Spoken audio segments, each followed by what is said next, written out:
there. Tina here once again from ShortMeTina.com with my daily recap. Today is Tuesday, so happy Tuesday. Yesterday I forgot to say happy 420. I apologize for anyone that's into that stuff. Happy 420, although today's Tuesday. I'm a day late, that was short, but at least I showed up, right? At least I showed up. So anyway, before we jump into a recap of the overall markets, I want to say once again, thank you so much for sticking with me and thank you for being here. Do me a solid, thumbs up and comment in the comment section. Again, it helps to get the videos out to individuals and traders just like yourself looking for technical analysis or looking for thoughts on the stocks that I am discussing.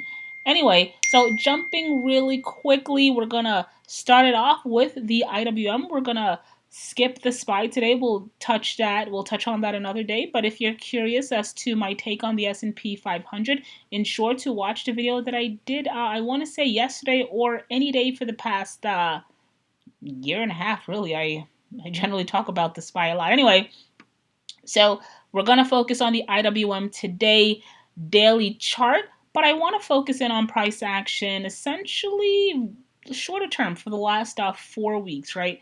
The last month or so. Now, as simplistic as this sounds, and I like to keep things simple, I really do. As simplistic as this sounds, there's 3 scenarios that can occur, right? 3 scenarios. Scenario number 1, we can oscillate between these 2 channels for a very long time. The lower end of that channel, let's call that support, comes in at around, roughly speaking, let's say 98, right? If you give it a range 95 to 100, the upper end comes in at around 120, right? So essentially, we've been doing that dating back till March, right? For the last 4 weeks, we, for the most part, have been sort of oscillating between these 2 channels, right?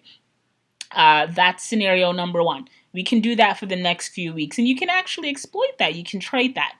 Scenario number 2, we can actually break above this resistance level of 120 and hold, right? And if we break above it and hold, chances are we're going to drift upwards. I could potentially see us getting to somewhere in the 140s. Most notably, there's a gap there of around 140.99 to be precise, to be filled. So that's scenario number 2. Scenario number 1, oscillate between these 2 points, 98 to 120. Scenario number 2, break above 120, hold, and if that happens, more than likely we're going to take a trip to 144. Scenario number 2. Scenario number 3 is we actually fall back down to support of around 98, or give it a range 95 to 100. Don't hold that and break, right? Take that next leg down. Those are the 3 scenarios that I'm envisioning happening. And based on not even what I think is going to happen, I can trade it accordingly, right? I can trade it if I think 120 is going to hold and we're going to drift further. I can trade it if we're still oscillating between these 2 points, and I can trade it if it takes another leg down. Those are the 3 scenarios I see with the IWM. All right, let's stay in small cap world. What else do we have? All right, and so we have ticker WATT. It's an hourly chart. We're just going to focus in on price action for today.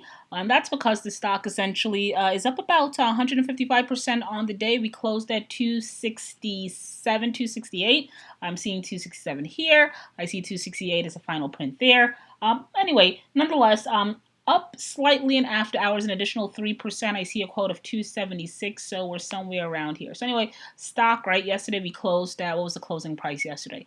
Closed at 105, had this gap up, ran for about, we can say, the first 2 hours of trading, and from then on, it's been nothing but selling, right? Sell off. You can see it down here if you look at volume. Close it again, 267, although we're slightly up in after hours. What am I paying attention to? 2 levels. First level is essentially where it closed, 267. If we open up below that, that's not a good sign. So that's the first level that I'm paying attention to. Second level I'm paying attention to is session lows, right? What was the low for today? We tested it twice. 246, that was the low. Both times it held today. Heading into tomorrow, if we open up below 267, that's red flag number 1. If we retest 246 and do not hold, red flag number 2. So if you're on the sidelines, you're long, looking to get long, and you're wondering, well, is this the best time to jump in? Does this still have more run or steam left in it? That's what I would be paying attention to. The closing price of 267. Ideally, for the run to continue, you want the stock to open up above 267. Anything below that, that's not a good sign. Again, that's red flag number 1. And red flag number 2 would be if we break 246, which is session lows, considering we tested it twice today and held, right? Hope that makes sense. What else do we have? All right, so let's keep it simple, wrapping it up and rounding it out with ticker SD. Nicely done on the day. Congrats to the bull. Stock is up north of 70% on the day. I see a close of 183 with confirming volume. You can see here that it easily filled that gap of 191 today when it went as high as, it didn't fill that gap. Got relatively close to filling the gap. The gap is 191, and some might argue it filled the gap.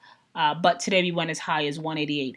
A small distinction, but a distinction nonetheless that I feel it makes sense to note. Anyway, up nicely on the day again, north of 70%. It's down slightly in after hours, down about 4%. I see a quote of 175, but even with that, the stock actually had a relatively decent close, right? Again, closed at 183. The high clocked in at 188, so we closed relatively close to session highs. That's always a good setup heading into the next trading day. Now, does that mean that this run is going to continue? I'm not sure. There's certain things that you want to look out for. One of the things that I want to look out for, similarly to what I said with the last analysis, with ticker WATT, you want to pay attention to how the stock opens up, right? If we open up above 183, that's good sign number 1. If we take out today or session's high of 188, good sign number 2. That tells me that while there still might be momentum and this stock might want to run. Now, let's say that actually happens. We open up above 183, take out session highs of 188. Where do I see it going? Obviously, definitely filling this gap here of 191. But if we can pass that, then I can see us getting somewhere, around that 230, 240 level. We're not there yet, but again, we closed relatively close to session highs, so that's good.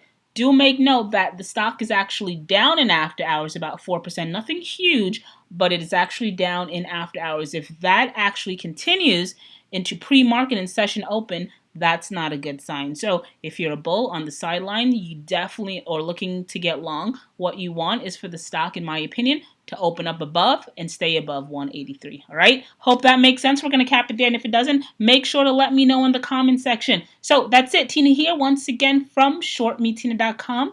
If you enjoyed any portion of that video, I'd like for you to do 3 things for me. 1, comment in the comment section. Thumbs up. Again, it helps to get the videos out to other traders just like yourself. I know I've been a little bit behind in terms of replies, but I'm doing my best. Hang in there with me.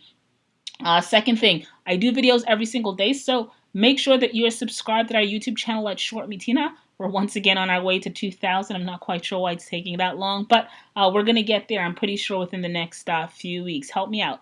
And the last thing, third thing, right now what we're doing on our website is we're hosting a free 14-day trading course, essentially detailing a lot of the things that I've learned trading the stock market for the last 20 years. That's 20, trading for a long time, learned a lot, sharing it with you for free, no credit card required. All we're asking for is an email address so we can know where to send the lessons to.